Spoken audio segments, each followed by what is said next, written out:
What is going on, folks? No, wait, that's not my intro. Hold on a second. What's my again? What is happening? No, that's not it either. Damn it. Good evening, ladies and gentlemen. No, that's not it either. Hold on. What's my intro again? Welcome back, everyone, to the Out of the Park Developments Twitch channel. My name is Alex Murray, also known as AZ Axel, the OOTP guru, and I am going to be your host for tonight, my first time doing Twipped this week in Perfect Team. So please go easy on me. I am all jittery and nervous, but it's also going to be a whole lot of fun. And no, I don't have a tie. My apologies about that. I do not have a tie.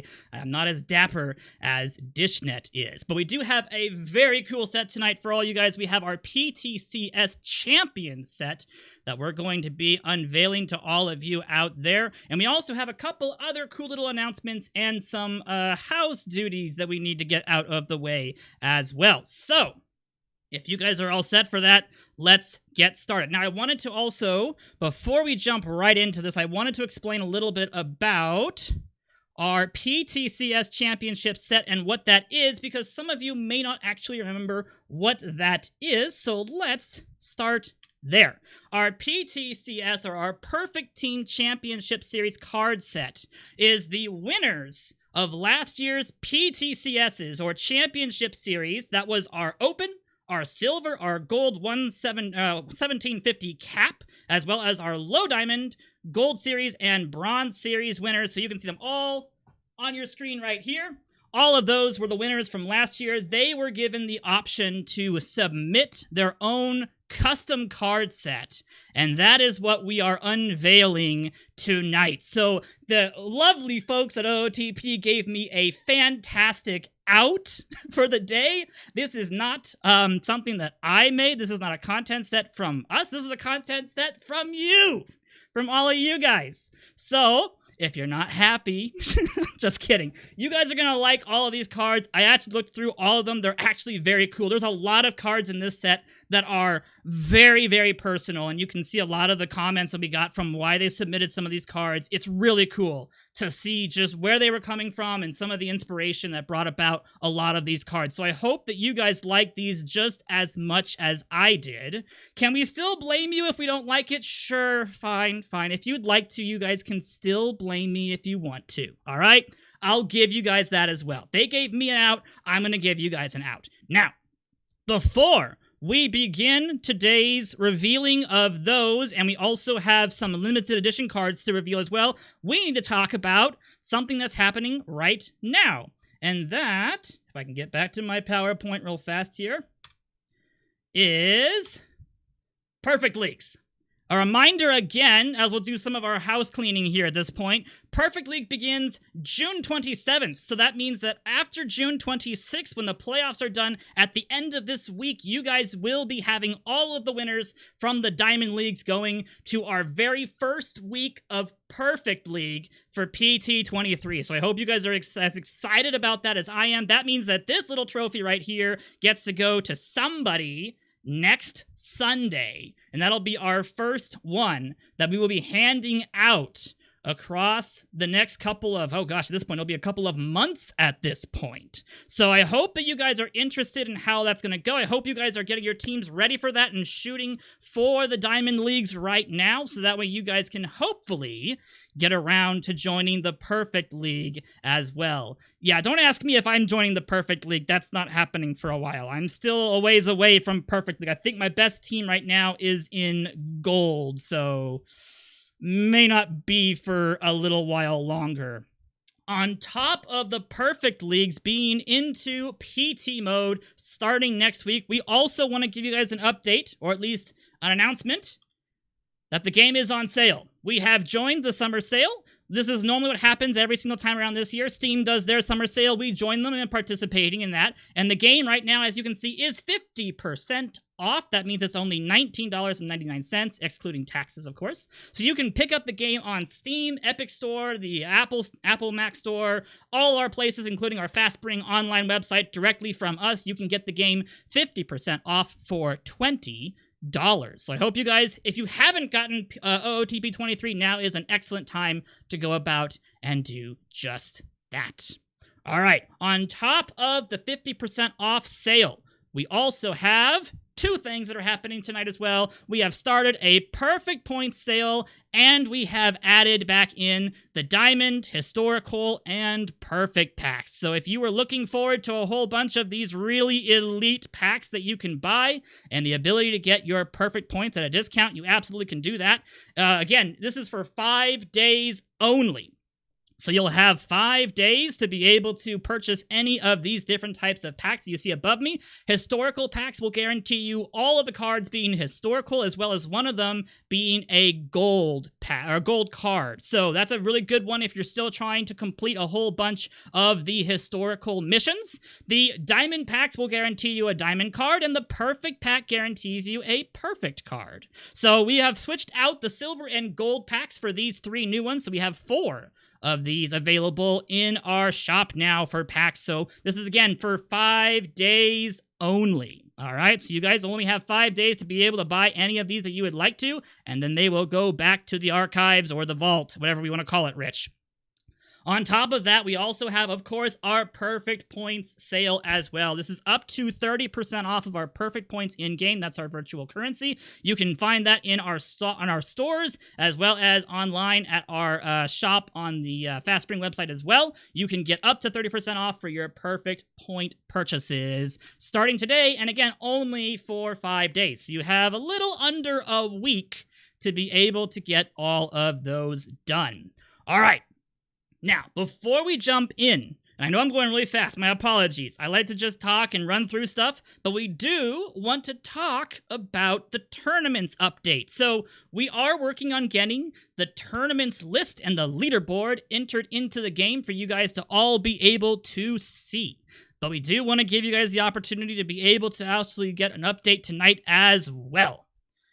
So this is last week's tourney top 10 results. As you can see on your screen, this is our daily traditional tournaments and our weekly traditional tournaments. Red Eclipse got the number 1 position on the daily side, 270 points for Red Eclipse. Esteval's got 227. Houston Trash Tros, I love that username as well, 163. Jay Gritman, Bluebird Silver, KJ22, X Cookie 2X, Flip Dog 0, Vern, and DR Sox, as well as actually a tie for that 10th spot down there. DR Sox and C Steinhardt coming in with 139 points.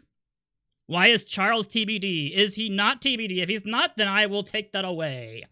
But I do remember seeing all this kind of stuff on our leaderboards, at least. So that was for the daily traditional tournaments. For the weekly, we have FJC1 of 114 points.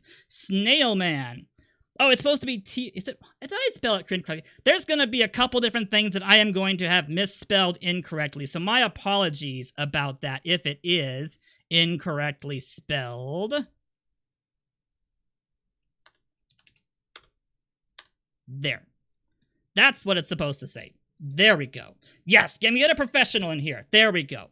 That's what... I don't know what TDB stands for. To D be cleared? There we go. There we go. So anywho, our weekly traditional tournaments look like this. FJC1 came in first with 114 points. Snailman at 94. Dirty Cheetah at 92. And the rest of them, Mac Jacks at 4th. Jake P316. Flip Dog 0 again coming in the top 10 on the weekly and daily side for last week, so congratulations to Flipdog. Mike ABC coming in 7th, Warhawk, Astor 31, and Meta Durden finishing up our top 10 for the weekly traditional tournaments. Now, on top of tournaments for traditional stuff, we also have, of course, our perfect drafts, and these were our results for the perfect draft last week tournaments. DR Sox got first place in our daily perfect draft tournaments with 99 points. Congratulations to you, good sir. Midnight Train came in second with 72, and Mr. Audit came in third with 66. Sweet Nick YC got 62. Bluebird Silver came in fifth. Finez 2. Astor 31. 3 people tied for the 8th place. Extophorus and Glevin 37, and DG 89. People love those back-to-back numerical situations with their usernames. Not sure why that's the case. All of them tied at the 8th spot with 47 points, and then Finez and Connolly 206 come in at our top 10. So Mr. Audit not first. Or no, wait, that is a Mr. Audit. First and third. Different name, same person for the daily perfect draft. So congratulations to you, Mr. Audit, as well. The weekly perfect draft tournaments were absolutely just locked with great results this year, or for this week, my apologies. Mulatensens, I'm going to say is the name for that one right there. 40 points. TJ Maxx, 36. Tecmo Bo got 33. We'll have more Bows down the road. You guys will hear that name again. Weldon, 23 of 32 points. And then, of course, the rest of our top 10 had IHSVIKS Ishfix, Preacher Boy 12, Skodiak, Colon MC, and then 5 people and 6 people tied for the 9th spot and the 10th spot. And apologies, you can't see all their names because I'm right over them, so I'll just read them to you guys. But Lucktar, Coast, Skep, KK Fitz, and Connolly 206C came in at 9th place, all tied with 26 points. And in 10th place, technically it's tied for 16th, or 14th, my apologies, but I'm going to call them as 10th. We had MC, Slinky3, Cyrus Bell, Janico, Weaver, and Tietman with 25 points. So congratulations to everybody for the past week of tournaments and perfect drafts. I hope you guys had a fun time being able to compete with everybody else in our community to be able to see just how many points you can get for those. All right. Now, on top of doing the weekly results and what happened last week, we also want to give you guys an update on the top 10 overall for the entire year as of week 4. These are your results as of through yesterday, I believe. This is our top 10. Red Eclipse is leading the league in the daily traditional tournaments with 695 points. Bluebird Silver right behind with 638, and then it goes all the way down, a 111-point drop to Jay Gritman at 527 points. So there's a huge buffer space between the top 2 and the rest of our leaderboards. NJ Sheet is in 4th place. Vern is in 5th. DeBoyer 12007. 12,007. And DeBoyer loves his name as his team name is DeBoyer E6 DeBoyer. And I think I have that spelled incorrectly as well, as that's supposed to be there. That's what that's supposed to look like. M-Dub is in 7th place. Draggle Fred is in 8th. Warhawk 3 in 9th place. And Estevales, who had a very good finish this week, comes in at 10th. So we'll see how they do for next week, moving into week number, I believe this is now officially week number 5. So we'll see what happens when they get through another week here. I do need a spell check, but I also was a little bit rushing trying to make sure I had everything. And in our weekly traditional tournaments, we have Mike ABC at the head with 253 points. Yes, but next week it'll be 5. So next week should be 5, right? Or are we heading into week 4?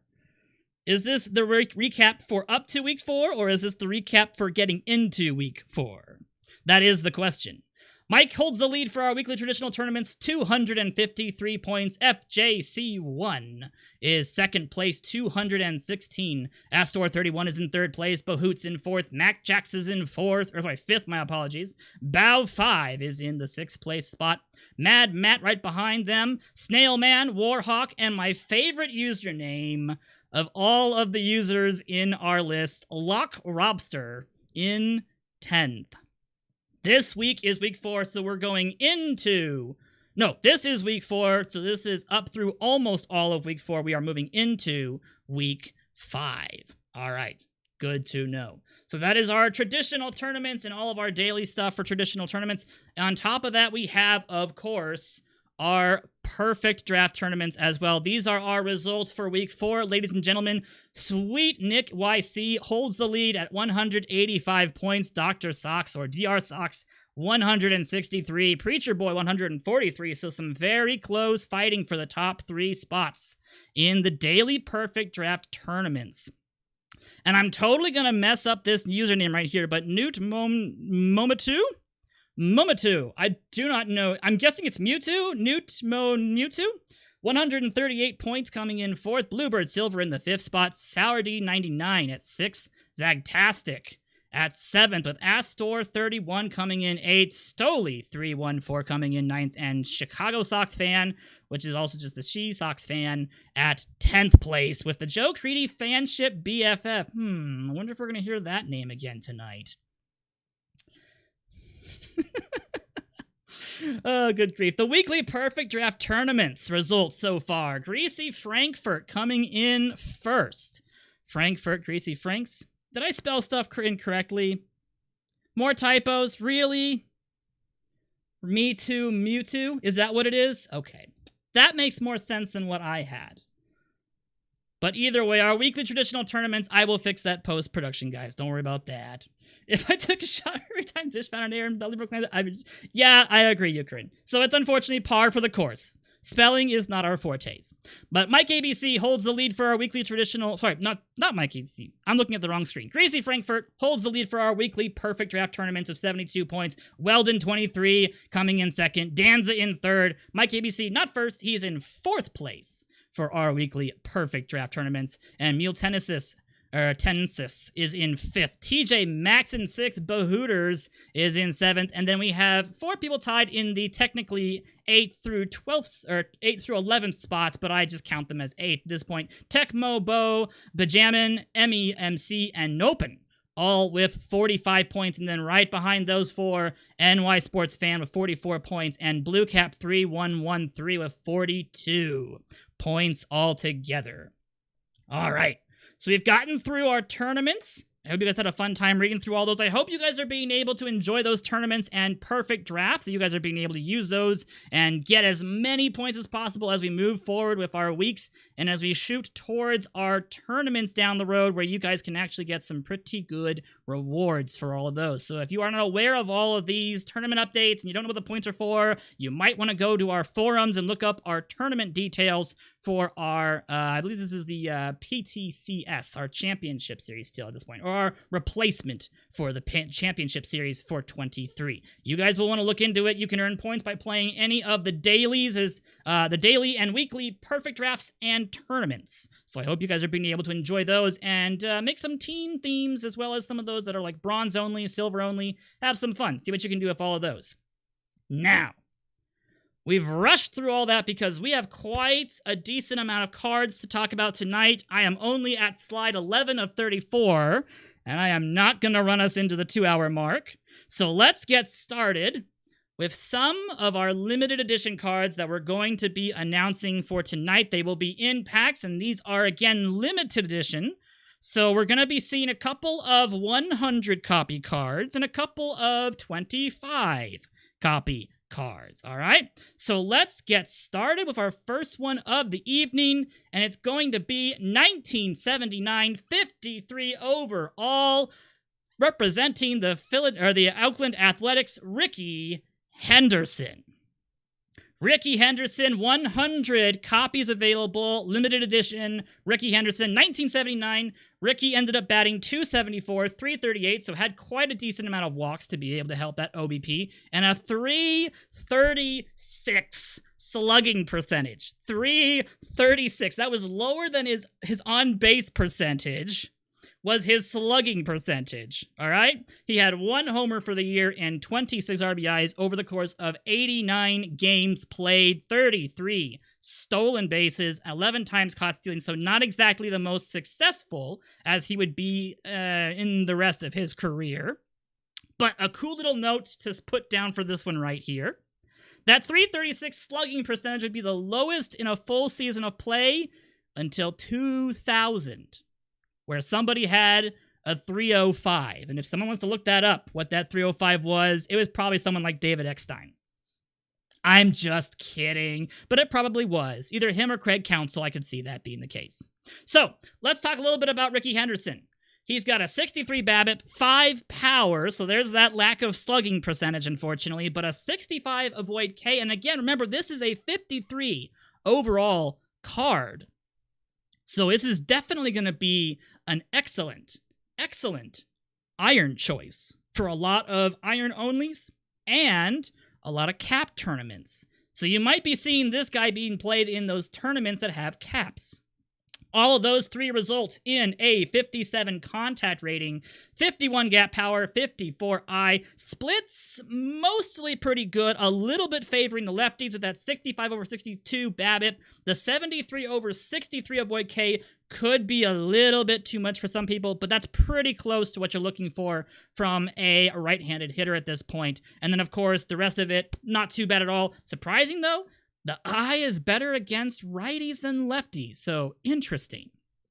But of course, it wouldn't be a Ricky Henderson card without some speed, and boy does he bring the speed. 89 speed, 87 stealing, 91 base running, while not the fastest player in the game. At a 53 overall iron level, that's pretty good, and that will play. So for people who are looking for good iron cards and want some good enough speed to be able to combat maybe some lesser quality defenses on the infield, Ricky Henderson might be able to beat out some singles on the infield, put down some good hits, get some doubles in there, steal some bases. You might be able to see him play. Now, he's not going to be able to bunt, unfortunately. The 50 sacrifice bunt being the only average thing he's got, but then an 8 on bunt for hit. So not exactly going to be able to get on base via the bunt, but definitely going to be an option to get on base via the speed, at least.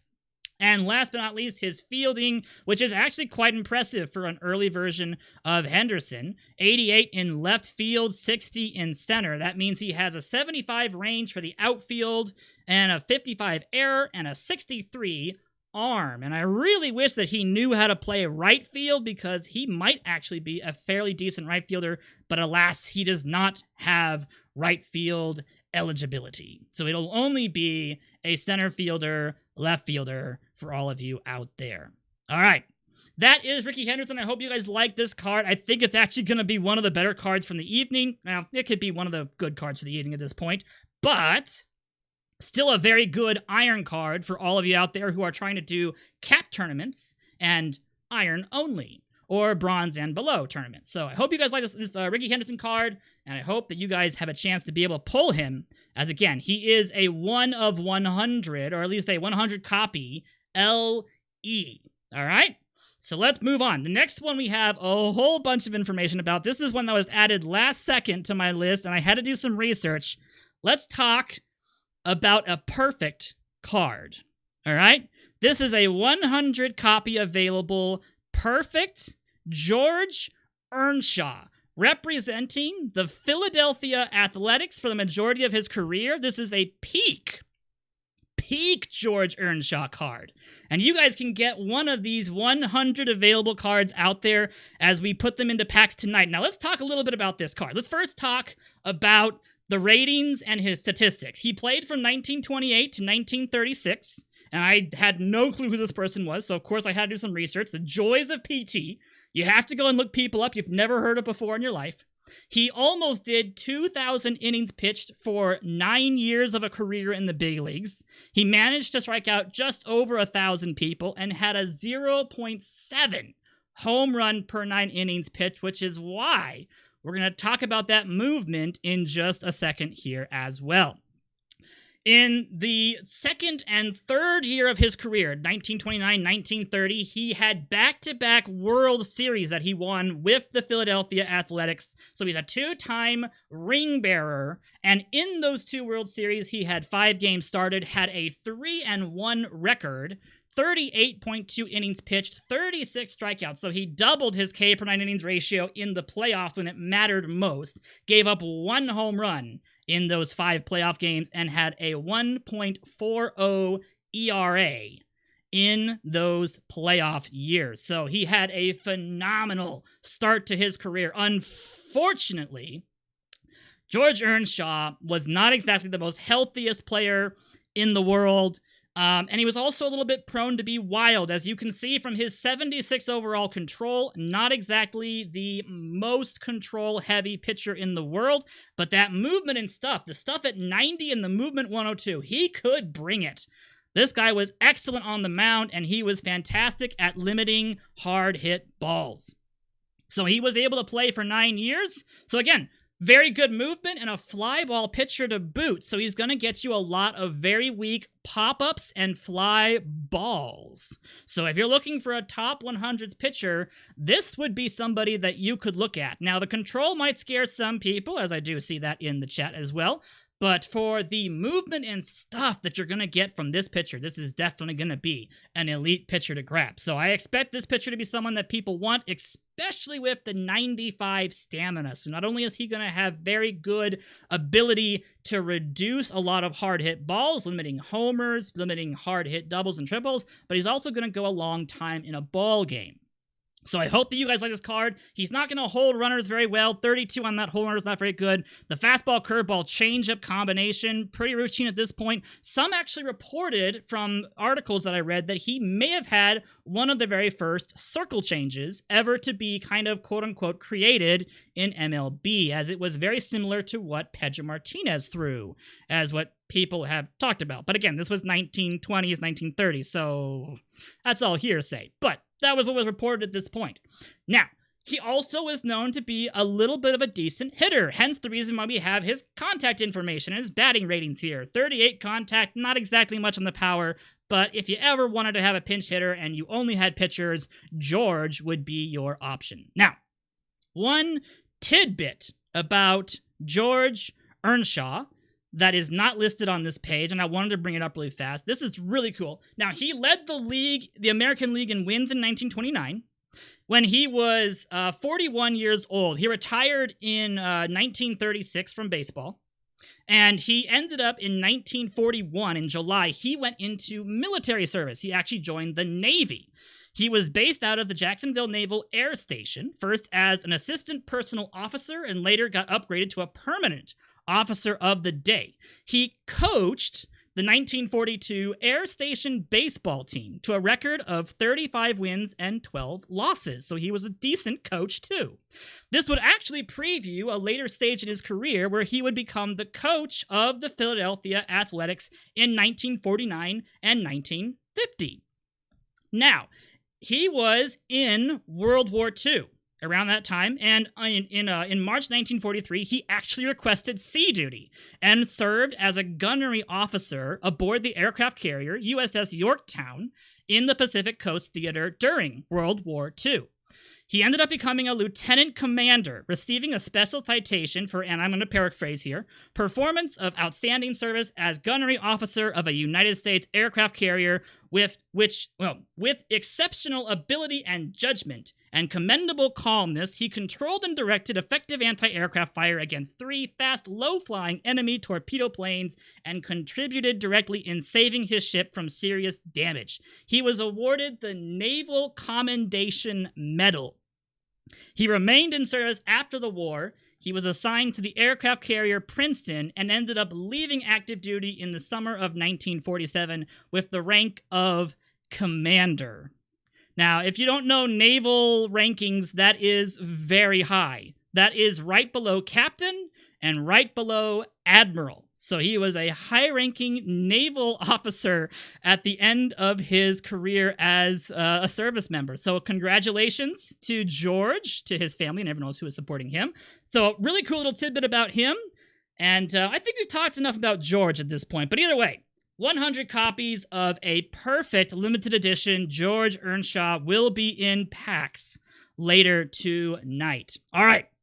Let's talk about some people who are a little bit more modern, shall we? Let's go ahead and do that at this point.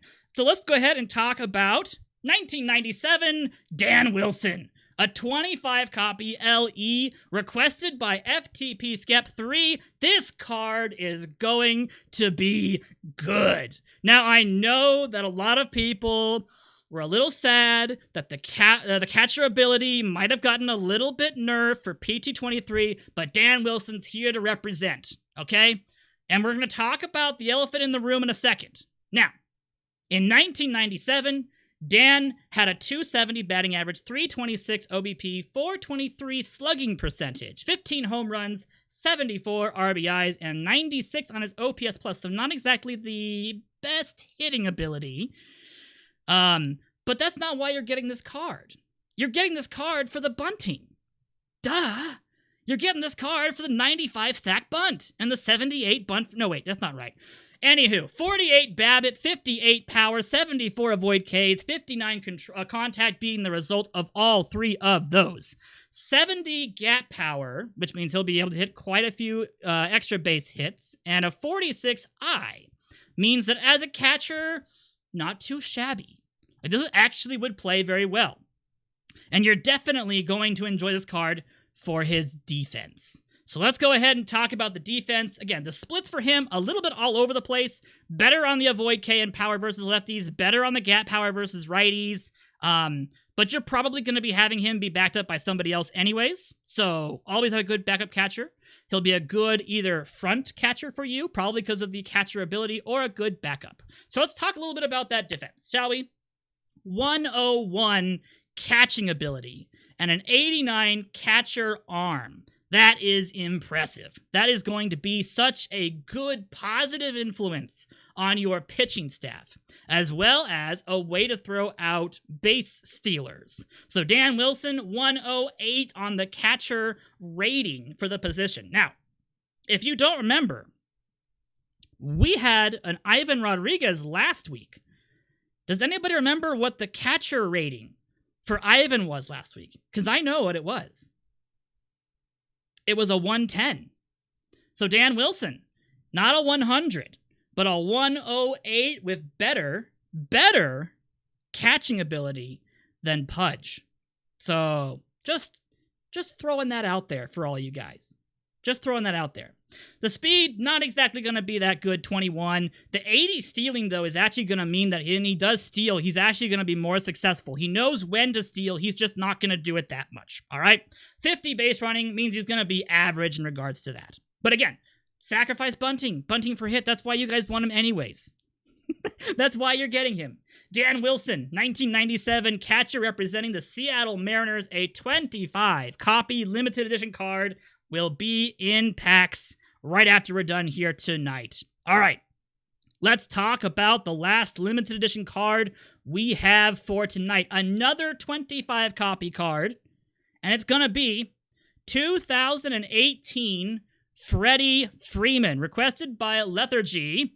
In 2018, Freddie Freeman for the Braves batted .309, 388, 505 with a 23 homer season, 98 RBIs, and a 139 OPS plus. That is a good OPS plus. He was an all-star that year, a Gold Glove, fourth in the MVP voting, and had the second highest WAR season of his career to date. Now, I'm guessing he will have potentially way better WAR years to come, but for that time, it was his second best. Now, Freddie is a first baseman. We'll talk about his defense in a second, but he does have an amazing batting profile. 78 BABIP, 79 power, 83 avoid K, resulting in a 96 contact rating. He's going to hit very, very well for you.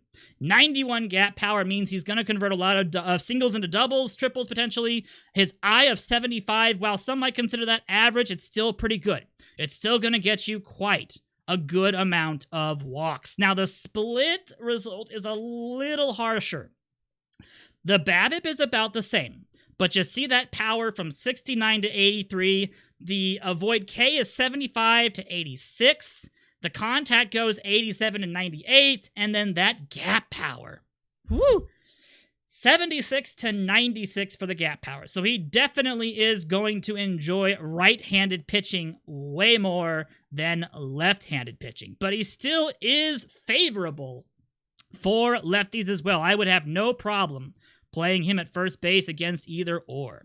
And of course, the eye, 69 to 73. So he, again, is definitely going to favor the right-handed pitchers. You could look at platooning him, but for the first base position, it'd have to be a really good platoon at that point. Let's talk about his speed before we head over to his positional ratings really fast. The 38 speed, not exactly going to be very quick on the base paths, unfortunately. 72 stealing means that while he isn't too bad at being able to take bases when he wants to, he's not going to do it very often. And that base running of 54 means he's pretty much right in the middle when it comes to base running. And, let's just say don't ask him to bunt. Not that you would, but maybe drag the sliders for the, bunting and sacrifice bunting. Just drag those all the way to never. That might be the best way to do that at this point.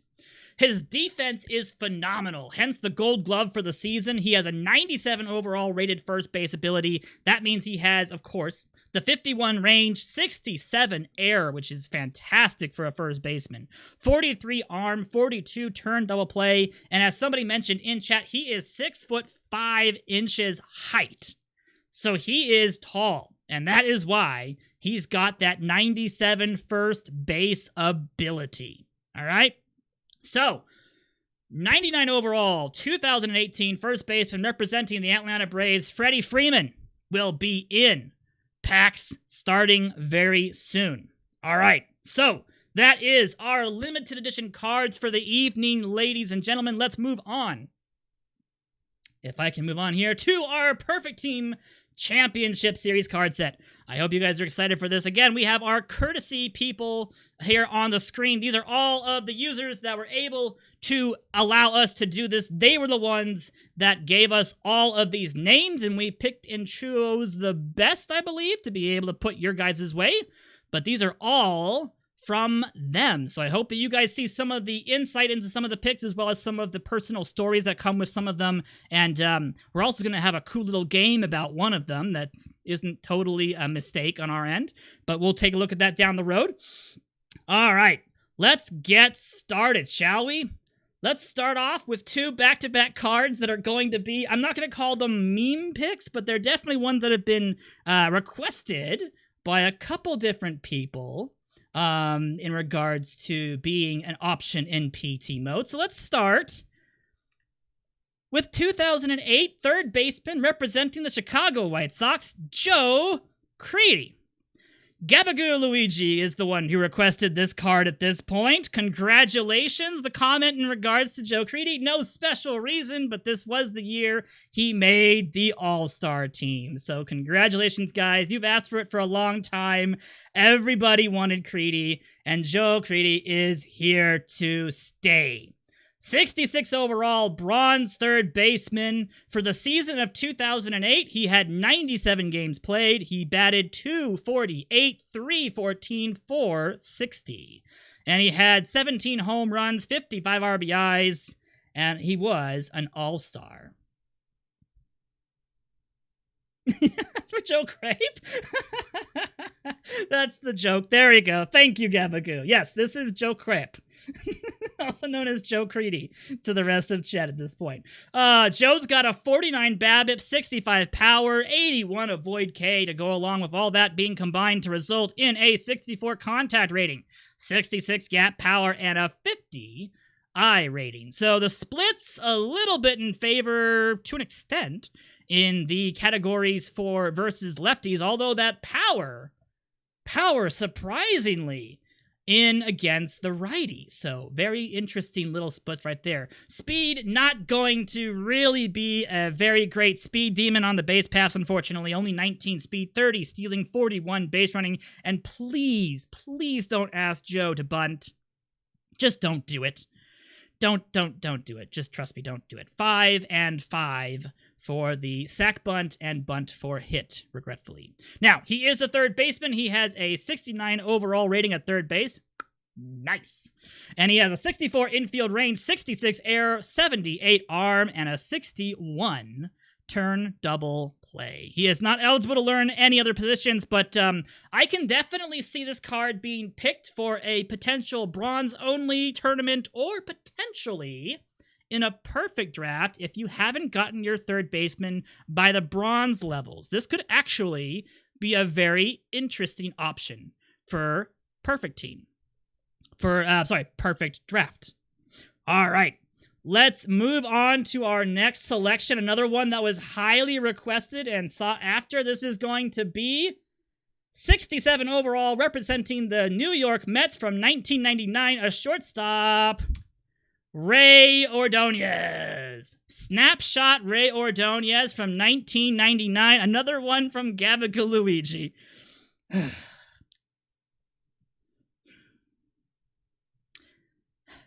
And we'll get to the Blues We'll get to the Blues, guys. We'll get to it.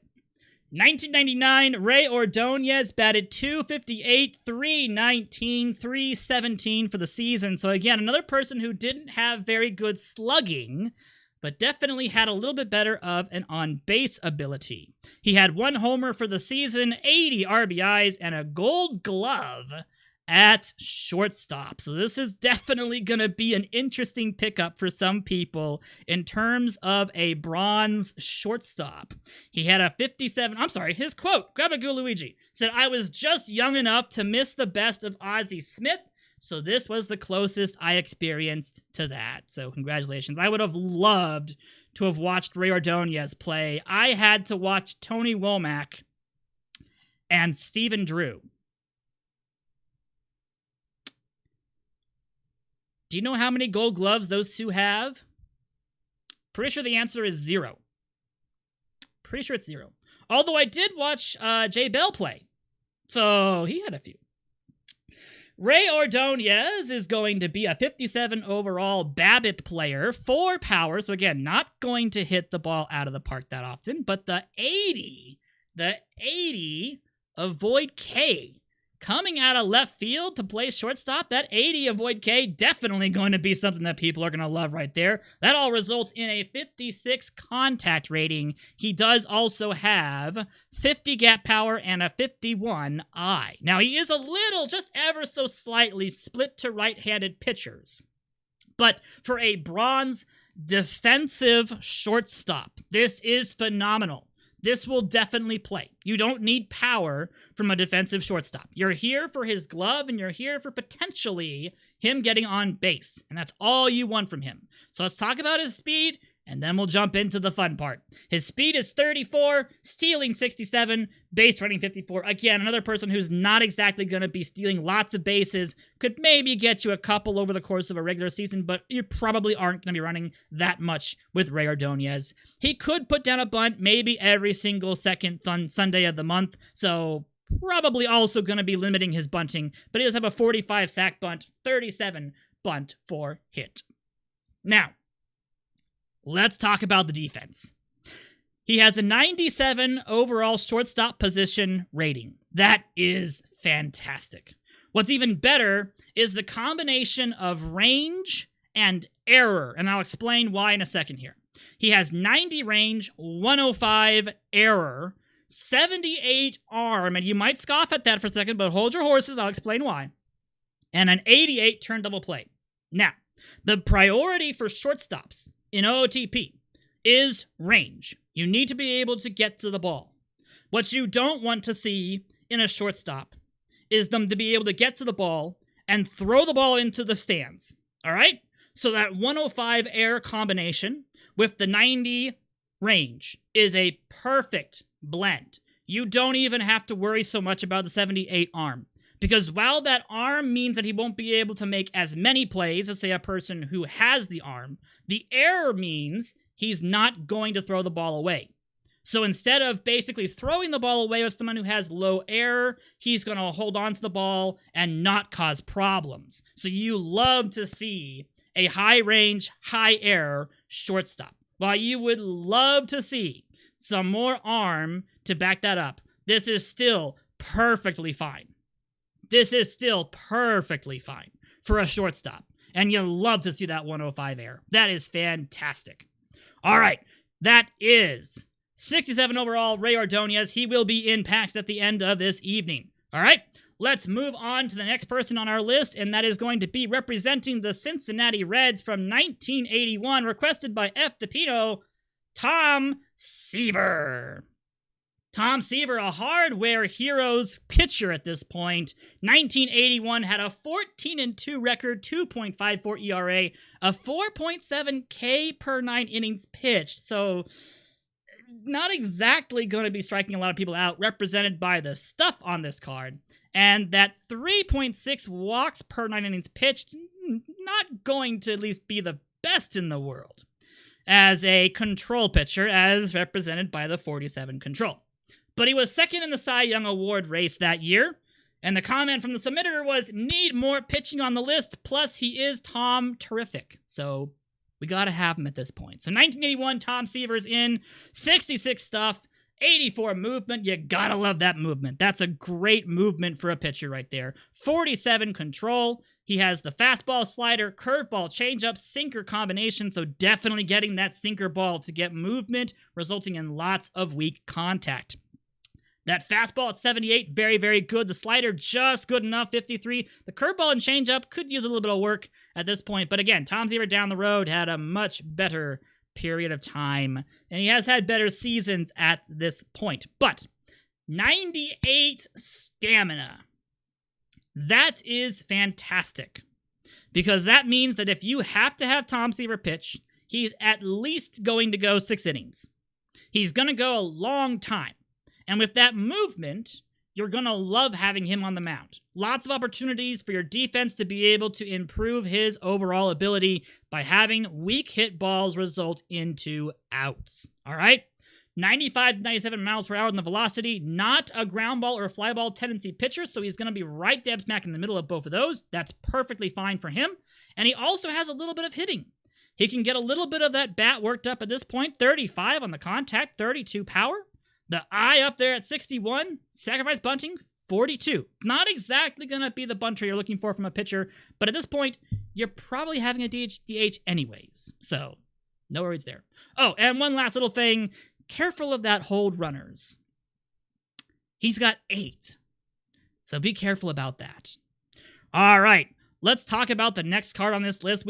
I teased this in the Discord, and you guys instantly knew who it was. We're going to be adding a 1989 player representing left field for the Kansas City Royals, Bo Knows It Jackson. Also known as Bo Knows from the fantastic picture that was taken. That is all I remember about Bo was basically that picture and a fantastic arm in the outfield. This is a 69, another nice card at this point. And in this season, Bo ended up hitting 256, 310, 495 with 32 home runs, 105 RBIs, 124 on that OPS plus, and 26 stolen bases, surprisingly. Really? So a bronze Bo Jackson comes in at a 78 BABIP, 70 power, 52 avoid K, resulting in an 81 contact rating, 84 gap power, and a 56 I. The sub comment is at the second highest WAR season in his career, 2.7. He made the All-Star game and finished 10th in MVP. And it definitely shows with the splits heavily favoring lefties when it comes to that gap power.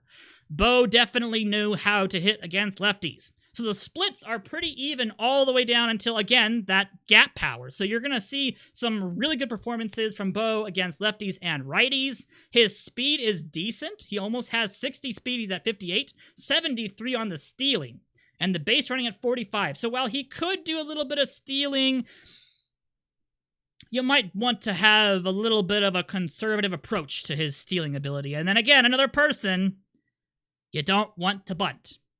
Don't bunt with Bo, okay? He probably isn't even going to listen to you if you try to make him bunt, all right? Now, I wanted to know what his abilities at right field would be, because he is eligible or qualified to learn to play right. Now, his left field ability is an 83. And unfortunately, I did not have time to ask if we could learn what his right field ability was, so I actually had to go and look it up myself in the game. Or at least, I tried to. He has 64 range, 61 error, and a 94 arm, which I'm hearing you guys, he should have like a 110. But again, this is a bronze version of Bo Jackson. Little bit held back, okay? But the 94 arm, 64 range for right field will result in somewhere between a high 80s and low 90s right field ability. So if you want Bo to learn how to play right and go play right, go for it. You should be able to. And we'll hear what people say about him once he gets pulled and people start to do that. All right? And again, this was requested by Metziar, and this is Bo Jackson. an unsung hero, 69 overall card. Now, before we get into the next one, this is where we get to have a little bit of fun, and we get to do a game on stream. So, I was looking at this slide about 3 hours ago, and I realized there's a problem with it. So, we get to play a game. You guys get to tell me what's missing from the slide. All right? Not call your shot. No. Not call your shot. You guys get to tell me, you guys get to do a little bit of a guessing game on what is missing from the graphics on the card. All right? No, it's not Tim Tebow. It's not Tim Tebow. All right? So I'm going to show you guys the slide, and I'm going to give you guys a couple seconds to look over it, and the first person to tell me what's missing, I'll give a shout out on stream. All right? All right. This one's missing the quote, but what the next card is missing is what you guys are going to go for. So when I show you guys this slide, take some time, look it over, be very, very careful, and let me know what is missing from the slide. All right? Representing 1930 rookie sensation starter, 71 rating overall, Pat Caraway, requested by Jericho. Congratulations, 1930. He was 10-10 with a 3.86 ERA. Someone's already got it. Tim Copia says, third pitch. Where's the third pitch? Jericho's comment, a submarine knuckleballer. What is missing, guys? Where's the knuckleball? So we will get the knuckleball around for you guys later.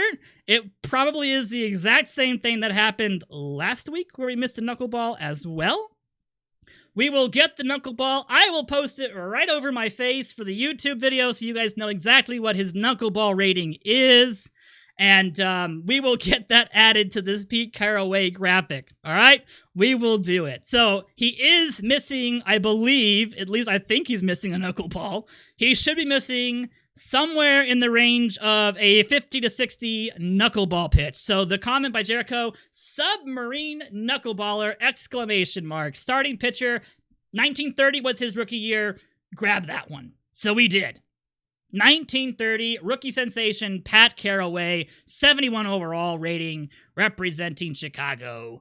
And again, 1930, 10-10 record, 3.86 ERA, a 3.9 K per 9 innings pitch, so not exactly big on the strikeouts, but 2.7 on the walks per 9 is actually pretty decent.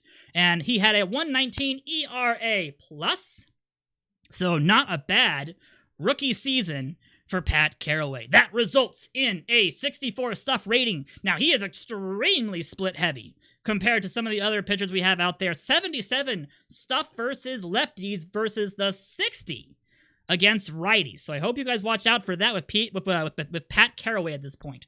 61 movement, not exactly the best movement in the world, but for a silver, not bad at all. You'll take that. 77 control, nice on the silver control at this point. 78, 76 for the splits on that one. Fastball 64, curveball 77, and knuckleball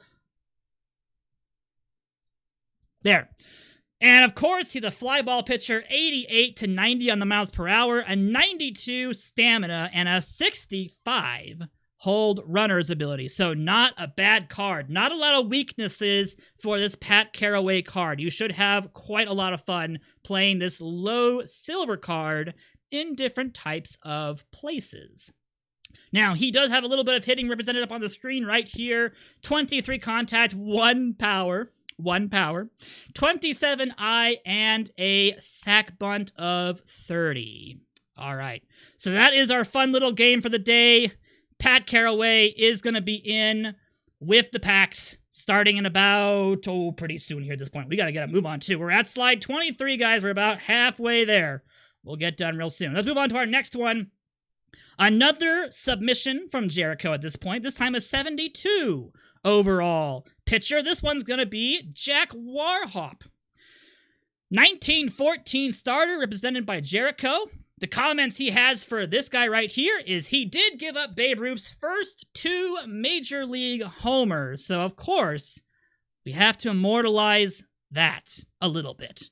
1914, he finished the season with an 8-15 record, a 2.37 ERA represented by a 2.3 K per 9. So that stuff, not very good. Not great on the stuff. But the 1.8 walks per 9 innings pitched represents an amazing 87 control silver pitcher. He did have a 117 ERA plus as well. So not too bad at all in regards to everything outside of the stuff. So, again, 39 stuff, not exactly going to be very good on the strikeout abilities, but the movement, 74, quite serviceable from movement of a silver pitcher at this point. 87 control, that's an 80-93 split, so he definitely does better against the right-handed batters at this point. Against the lefties, not so good. Excuse me. But Jack, definitely going to be an excellent starter if you're doing something like a perfect draft and you still need a number 5 pitcher out there. The right-handed pitcher at 72 overall has 103 stamina and a 47 hold runners, as well as those fastball, curveball, changeup pitches, with the 42, 50, and 43 respectively on those 3 pitches. So you're not going to get Jack for his stuff. You're going to get Jack for his movement and control, because he's not going to walk anybody, and he's not going to give up majorly hard hit balls in play. But again, that K per 9,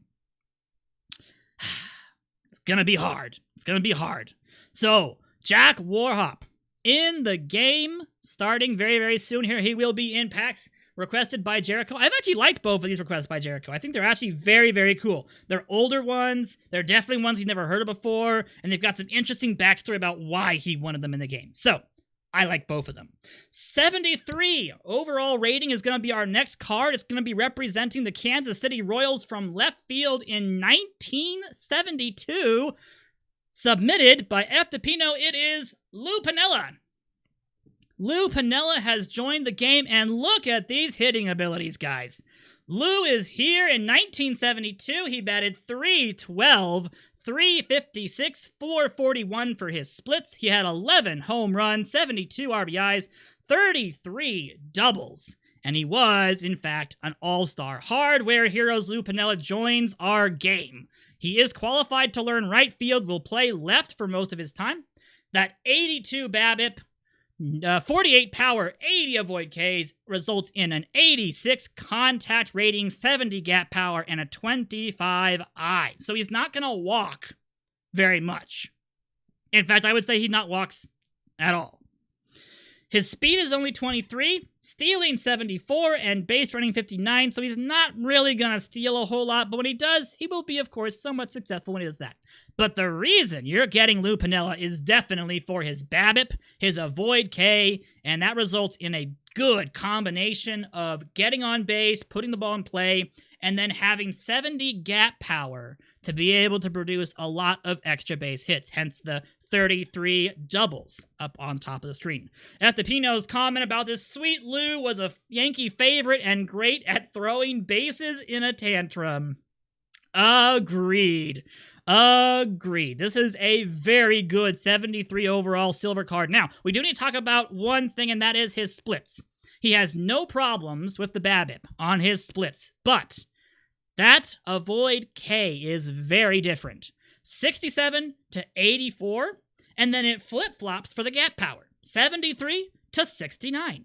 So it's going to be very interesting to see what you guys do with Lou Piniella. If you guys platoon him for left field, if you guys teach him how to play right, he won't play right field very, very well, but he would be serviceable for right field.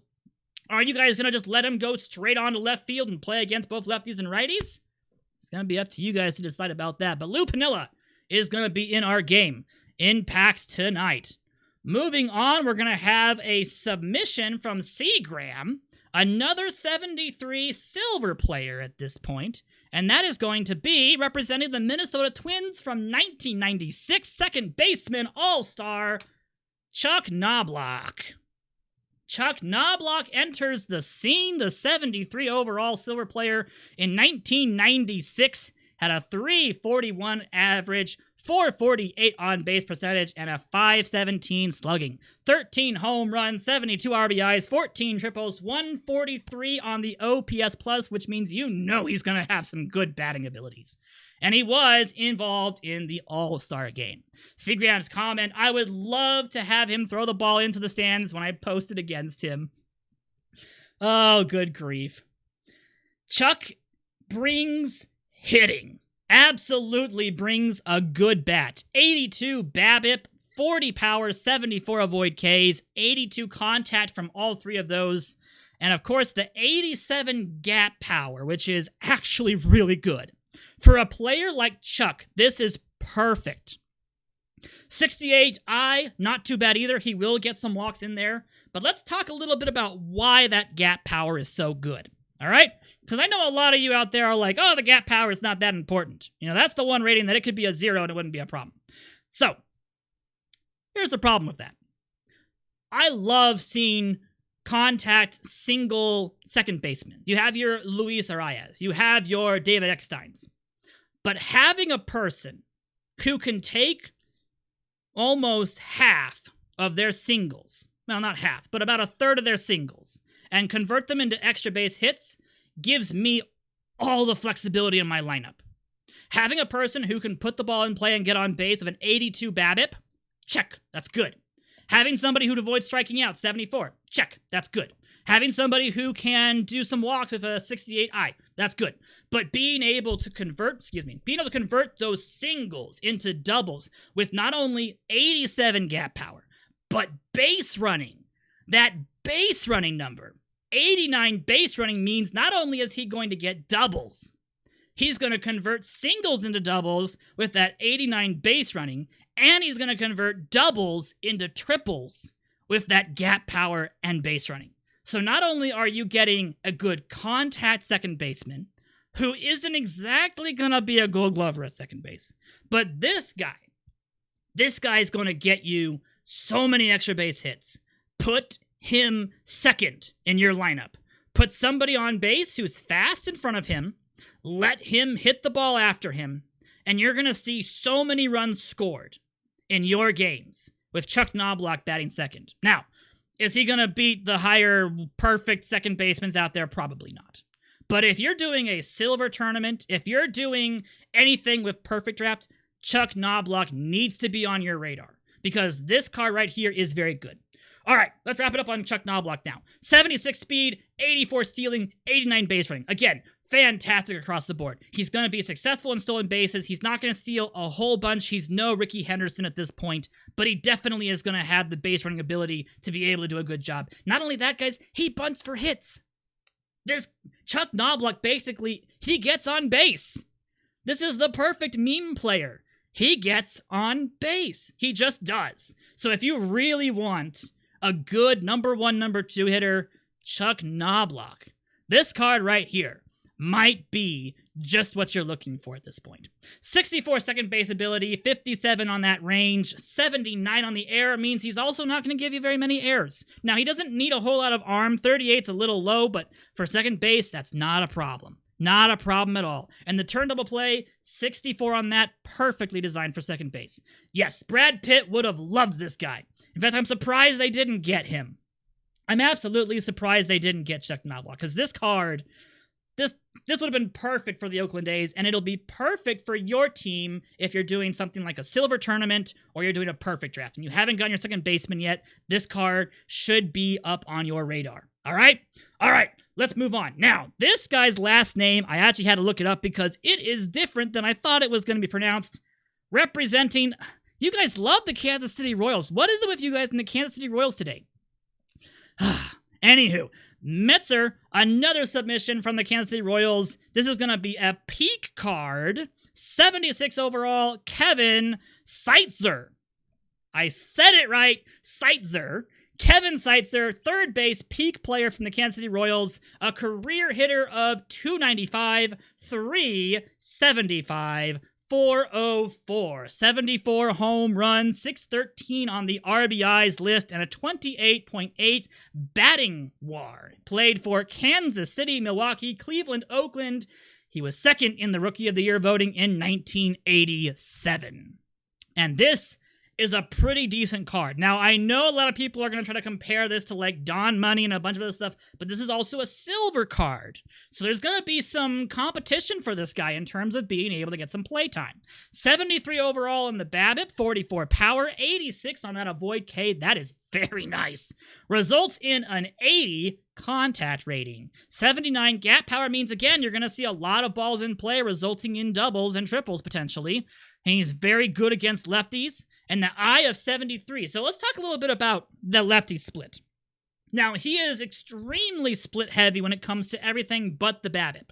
So you're going to love his BABIP against lefties and righties, but you're going to really want to see him. Most likely, he's going to be platooned. 96 over 83 for the Avoid Ks left to right. The contact goes between 85 and 78. 91 for the gap power to 75, and 85 to 69 on the eye. There's definitely going to be a place where Kevin Seitzer is going to be getting some playing time. Just got to figure out where that's going to be, guys. Now, his speed, not the best in the world. It's 34 speed, 67 on the stealing, 50 on the base running. And of course, 29 on the sacrifice bunt, 25 on the bunt for hit. So you're probably not going to bunt him. You're probably not going to steal with him. But if you want him playing, yeah, he's probably going to be a platoon. You are absolutely correct, my mice forever. This is probably the best platoon situation for a first base or third base player because, as you can see, he knows how to play both. 74 on the first base defensive rating, 67 on the third base rating. So if you're doing a platoon, he's not bad. And in all honesty, DJ Presentable, you're also correct. He is decent against right-handed pitchers. He would still be serviceable.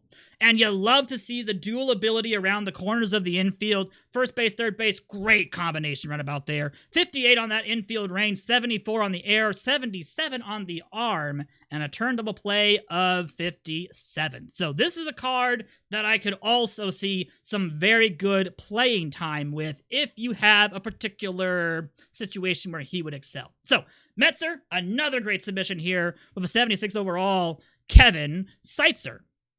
Let's move on to another of Gabagoo Luigi's requests. At this point, this is going to be a snapshot. 77 overall card representing the New York Mets. You guys like the Mets too. What is it with the Royals and the Mets? But either way, representing left field from 1996, Bernard Gilkey. I loved Bernard Gilkey growing up as well. So a good submission here from Gabagoo Luigi. His comments, Gilkey was my favorite player growing up. Hey, another person who liked Gilkey. Nicely done. Nicely done. And I was convinced Gilkey would be a star after the season. Spoiler alert, he wasn't. Didn't quite get there, unfortunately. Gilkey definitely had the hopes and dreams of an all-star and a star player, but unfortunately didn't quite get there in his career. The 78 BABIP player, 70 power, 52 avoid Ks, results in an 81 contact rating, 84 gap power, 56 I. He is, again, another somewhat split-heavy player against the left-handed pitchers, mostly just in that gap power. Again, that gap power. So wild compared to other stuff at this point. But 79, 77 for the BABIP, so very even splits all the way down until that gap power, and then the I is the other direction, so the I of 56 is mostly because he just didn't do very good against lefties, which is weird considering I believe he was a right-handed hitting outfielder. Either way, he does have 58 speed, 73 stealing, and a 45 base running ability, so he's not the slowest person in the field. Probably could get you a couple stolen bases a year, but you'd be careful about him as well. Don't ask him to bunt. Please do not ask him to bunt. They're the same ratings? I will look that up in case we actually have the wrong ratings for Gilkey here. If they are, I will let you guys know. All right? They're the same as Bo. Okay. Well, then I will have to look that up as well and let you guys know exactly what Bernard Gilkey's ratings were. We will do that after the stream is ended here, and I will double check on that. But either way, Bernard Gilkey is going to be in our game, 77 overall silver, Bernard Gilkey. And I will double check on that, guys. My apologies about that. All right. let's move on to our first gold of the night. We're making slow progress. My apologies. Our first gold of the evening is going to be a peak 82 overall first baseman representing the Los Angeles Dodgers by Seagram's request, Steve Garvey. Steve Garvey going to be a peak 82 overall first baseman at this point. 80 on the BABIP is very, very nice. Let's see first. Let's talk about his career. 294 batter, 329 on the OBP, and a 446 slugging. 272 home runs with 1,308 RBIs. He was the MVP in 1974. Another very good hitter at this point. Holds the NL record for consecutive games played with 1207. And Seagram's comment, we need a good Garvey. So what do you guys think, chat? Good Garvey? Yay, nay, yay, nay, yay? 80 overall on the BABIP, 71 on the power, 80 avoid K, represents a 93 contact ability. And that gap power of 84 is very nice as well. The I-36, not exactly going to be the greatest walker in the world at this point, but for a first base / third base player, this will play just about as well as that Kevin Seitzer card will, in my opinion. Definitely going to be another person that could be a platoon player if you want him to, as we'll talk about the splits here in a second. A little bit of a split-heavy person, and we'll talk a little bit about the defense as well. So, he has the 83 to 80 split for BABIP, 84 to 67 on the power, so definitely loves lefties. 87 to 78 on that avoid Ks, 103 to 91 on the contact, and then 98 to 80 on the gap for the split, and then 40 to 34. So we'll see what you guys do about all of these wild gap powers at this point. His speed is 35, stealing 67, base running 51, sack bunt at 21. So again, don't have him bunt, guys. Just don't do that. Bunt for hit 17, definitely not going to be the best bunter in the world. And he has a 72 overall ability at first base, 55 at third base, so technically you could see him back up third base, maybe main as a first baseman. Are there any irons in this release? No, actually there are not. We have not done any irons, and I don't believe we will have any more irons for the rest of the day. So no. But Garvey, 68 range, 87 on the infield air. So that's what you want from a first baseman right there. You want to have the best air you can possibly get from a first baseman. Definitely going to love Steve Garvey. That is true. We did have Ricky Henderson. Henderson was a 54, I believe. No, 53. Thank you, chat. We did have Ricky Henderson at the start of the stream. He is a limited edition 53 iron. So you will want to go back and watch that. All right, the arm at 50, turned up a play 44, so not exactly going to be the best third baseman in the world, but Garvey could easily be a very solid first base option. Probably really going to be a platooning first baseman against lefties. So we'll see what you guys do with Steve Garvey, and another submission here from Seagram. Good job, Seagram. I like this card too. All right, moving into the diamonds. We only had the one gold, guys. I'm sorry. All you gold lovers out there, gonna be a little limited, unfortunately, today. Let's go into our first diamond card, and that is going to be a peak shortstop. So let's get a peak shortstop in here, guys. 92 overall peak shortstop, George Wright. I know, I'm sorry. It's not Jimmy Rollins, it's not Dan Glavine, it's not Yount, it's not any of those. George Wright, a career hitter of 350, 362, 479 from 1871 to 1875 in the National Association. He ended up having, 267, 287, 329. Oh, he was great in 2020 for Perfect Team, I believe, but don't think he made it into the 2021 version of Perfect Team. Well, Seagram, he's here for Perfect Team 2022. So congratulations about that. Let's go ahead and talk a little bit about George Wright. Now, 94 BABIP. That is phenomenal. 94 BABIP. 34 power, 78 avoid Ks, 93 contact, 78 gap power, and 56 I. And the splits are dead even across the board. Very good splits across the board. Not going to be required to be a platoon infielder at this point. Now, let's talk a little bit about the defense first. Now, he doesn't exactly have the defense that some people are going to be looking for, all right? But again, this is 1871 to 1875. I'm actually surprised his air is a 69 because that's a little high for that period of time. So I would be absolutely happy to play this guy. Probably would end up playing him at second base, but that's just me. Second base ability, gonna be able to get up to an 81, shortstop 64, overall positional rating, the infield range of 72, 69 on that error, 64 on the arm, turn double play 81. So again, definitely more in line with a second baseman at this point, but still, this batting profile is very, very good because at this point, if you're doing some kind of a shortstop like this, you don't care about the power. You want him to get on base. So this person, this is the guy that you would have in front of Chuck Knobloch. There we go. There we go. So speed 57, stealing 72, and base running 64. Sack bunting and bunting for hit 5 and 13. Definitely not going to be bunting at this point. But George Wright, a 92 overall diamond peak shortstop in the game, requested by Seagram. All right. Really, guys? More Royals? More Royals? All right, let's get it over with. Metzer requested 92 overall, Brett Saberhagen, a starter from 1985, Hardware Heroes, starting pitcher for the Kansas City Royals. 1985, Brett went 20-6 with a 2.87 ERA, 6 on the K per 9 inning pitched. He had a 1.5 walks per 9 inning that year, as well as a 1.058 on his whip with a 2.89 FIP. So he hit the FIP right with his ERA, which is very, very hard to do sometimes.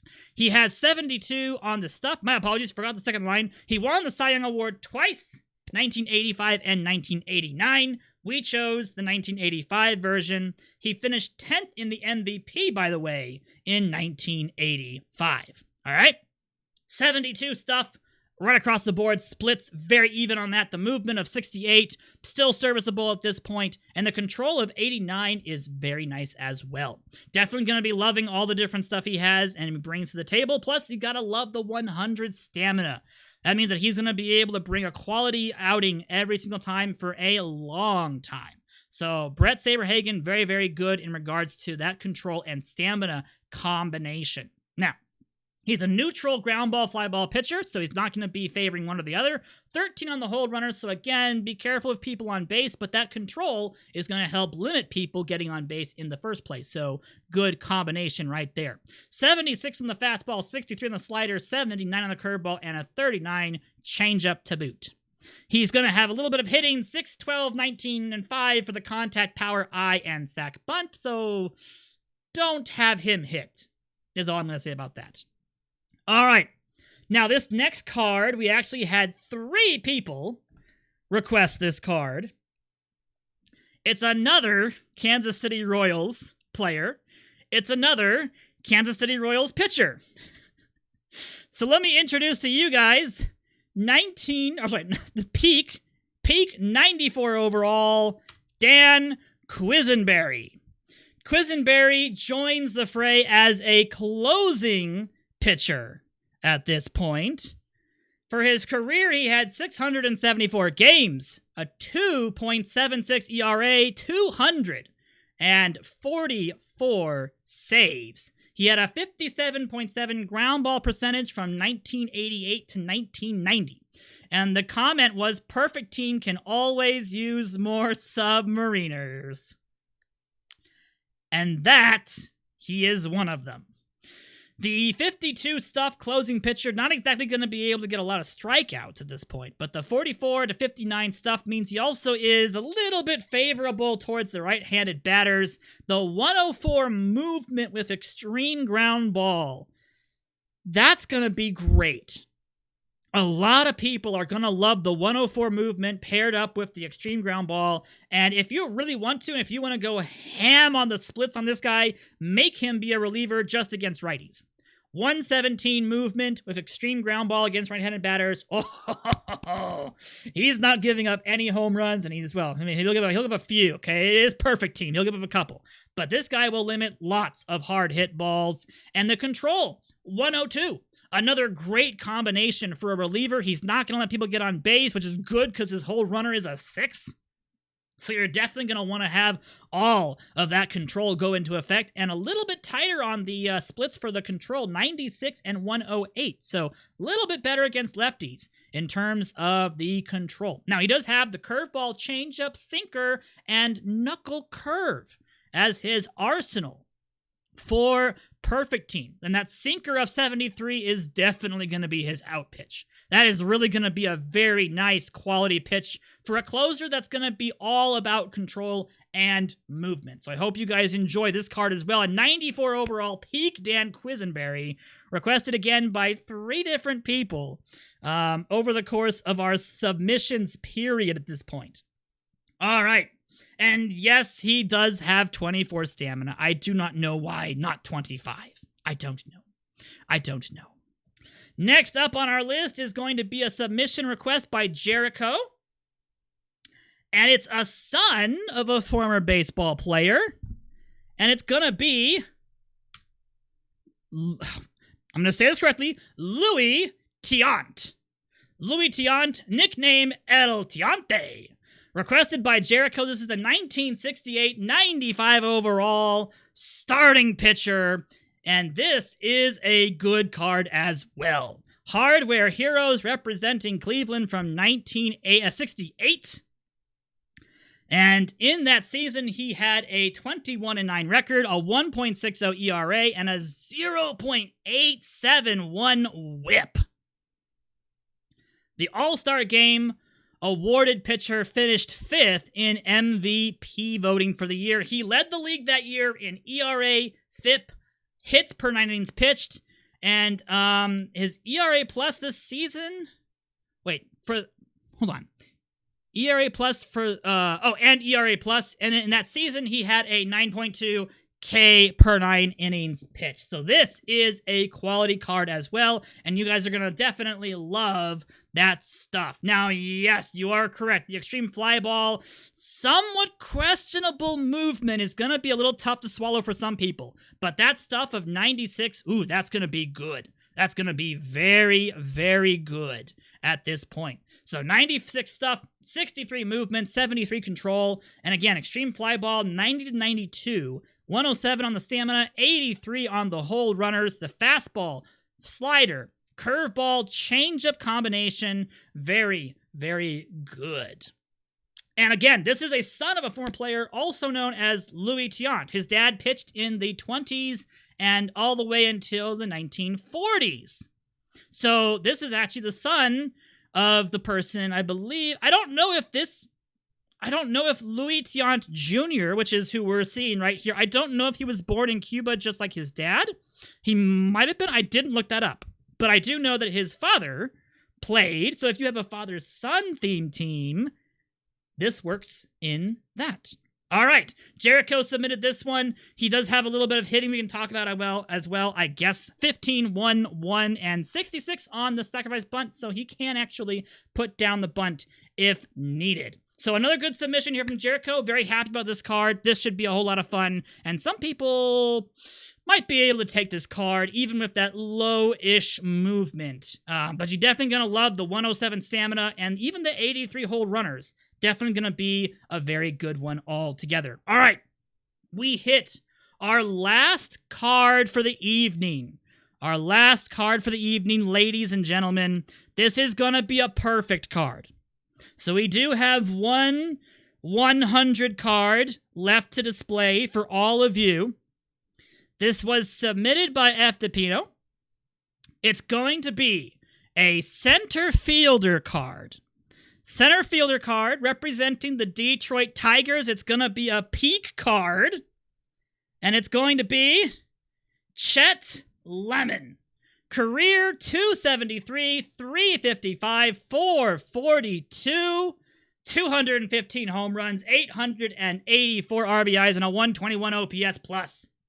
Etipimo's comment, underrated player with a career of 55.6 WAR. And I can definitely agree, underrated to say the least. Now, his numbers are not going to look that flashy. 71 BABIP, 71 power, 67 avoid K, results in an 81 contact. Gap power, 97, an I of 67. But that's not what you're getting this card for. You're getting this card for the fielding, all right? Basically, this is a defensive priority center fielder with no weaknesses at the plate. That's what you're going to go for.